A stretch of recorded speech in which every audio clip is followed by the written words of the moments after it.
былай жылымайтын көңіл жылымайтын сияқты сіздің тарапыңыздан. Және де мен ойлаймын, жаңа қызығушылық жоқ деп жатсыз. Соған бір адамдар себеп емес пе? Мысалы, қолыңыздағы сақинаның иесі. Мен қараймын сізде жаңадан бері. Бұл менің білуімше, бұл бірнеше күннен бері мен байқадым сізден. Енді сыйлық біз білеміз ғой, иә, бір махаббаттың символы дегендей бір-біріне берілген дүниені біз көбіне мән беріп қалып жатамыз. Әлі орнында мен ойладым, бәлкім сіз есіңізге қайтадан түсіріп жүрсіз. жоқ бірнеше күн емес, негізі біраз уақыт болды ғой. Бірнеше айлар болды. Байқап жүрік соны. Я, балауса ханым, просто енді менің анамды көрсеңіздер түсінесіздер.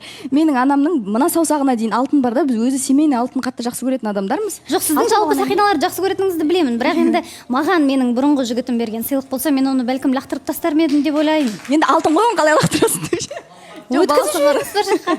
Жоқ, енді өткізетін де емес. Бір әлі де айтамыз ғой, бір өткенде жібере алмай жатқан кезде ондай дүниенің барлығы еске түсіреді деп. Менің ойымша, сіз оны жақсы білесіз. Қалай есіңізде сақтап, есіңізге күн сайын есіңізге түсіріп тұрмай ма осы дүние? Қыздар, қалай ойлайсыздар? Әлде мен басқаша ойлап тұрмын ба? Айнұр? Білмеймін, енді мен өзімде сондаймын, мынандай өткеннен бірден көзін жойып жоқ қыламын. Менде де сіздікі сияқты тактика, енді ақеркеде Бриллиант болса да лақтырып тастаймын деңізші. лақтырғанды лақтырмаймын, андай өткізетін жерге өткізіп қоямын.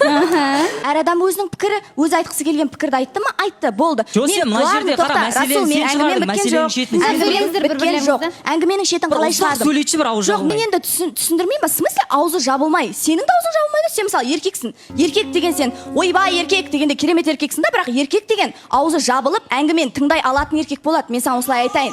Одан бөлек міне мен әңгімемді толыққанды бітіріп кетейін. Мен қандай әңгіме айттым? Өзіңіз даже нетіп бере аласыз ба? Мен бұл жерде бір Аягөздің машинасына қызықты, Аягөздің ақшасына қызықты, жағдайына қызықты деген бір сөз аузымнан шыққан жоқ. Просто флирт заметила деген әңгіме шықты. Басқалардың әңгімесі үшін мен саған тағы айтамын, Расул, мен кінәлі емеспін. Ешкімнің аузына тастап бір мен жарнамада барып Аидаға өтініш солай айтып жіберші деп айтсам, сен айтуыңа болатын еді. Мен ешкімге олай айтқан жоқпын. Әркім өз ойы. Бұл айтып болдың ба, шүкір Алла, бітті ау деймін да. Негізі мынандай көк беттігін, мынандай бетке алып төстен шабатын көріп Сержан ағамыз сыртта осындай қызды алмағанына бір қуанып та отқан шығар деп ойлаймын да негізі. Жаман жүрегіме тиді деп ойладың ба?